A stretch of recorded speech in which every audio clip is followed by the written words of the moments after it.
మన ఇంటికి నైరుతి అంటే అన్నిటికన్నా పై స్థానం, ఎత్తుండవలసింది, బలంగా వజన్ ఉండవలసింది, బలంగా ఉండవలసిన స్థానమే ఇది.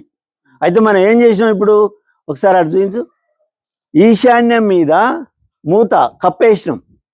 ఈశాన్యం మొత్తం వెల్వేషన్ అనే పేరుతోటి మొత్తం ఈశాన్యం మీద 10 ఫీట్ల వెడల్పుతోని తూర్పు భాగం మొత్తం కప్పేసి పెట్టినాం. తూర్పులో మొత్తం కప్పేసినప్పుడు మరి పడమరల కప్పు మొత్తమే లేదు, పడమరలు మొత్తమే కప్పు లేదు. మళ్ళీ ఇప్పుడు ట్యాంక్ వేసినాం. ట్యాంక్ ఏమవుతుంది, తూర్పులో ఉండబడిన వెల్వేషన్ కన్నా, వెల్వేషన్ అనే రూమ్, అది ఒక రూమ్ లెక్క వేసినాం.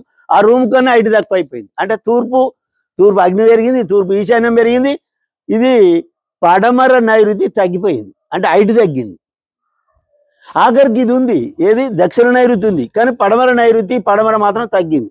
కాబట్టి నేను చెప్పేది ఏంటంటే, ఈడొక రూమ్ వేయండి, నైరుతి మీద ఒక రూమ్ వేసి ఆ రూము పైన నువ్వు వాటర్ ట్యాంక్ వేసాయి.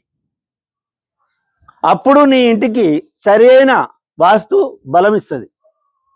అట్లా చేయాలి. కానీ ఇప్పుడు ఇది మొత్తం కుల్లా ఉంచి, ఇప్పుడు నువ్వేం పడమర పక్క మొత్తం కుల్లా ఉంచి తూర్పు పక్క మొత్తం కప్పేసినట్టయితే ఇది కరెక్ట్ కాదు, ఇట్లా ఉండడానికి వీల్లేదు.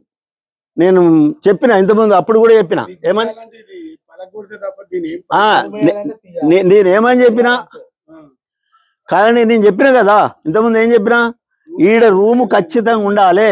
రూమ్ ఉంటే దానికన్నా హైట్ వస్తుంది. హైట్ వచ్చినాక నువ్వు రింగులు వేసుకో, పైన నువ్వు వాటర్ పెట్టు.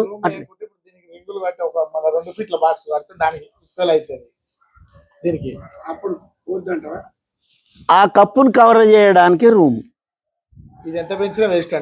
పెంచినా ఇప్పుడు దానికన్నా కింద నుంచి వాటర్ వస్తుంది. ఖచ్చితంగా ఈడ రూమ్ పెట్టాలి.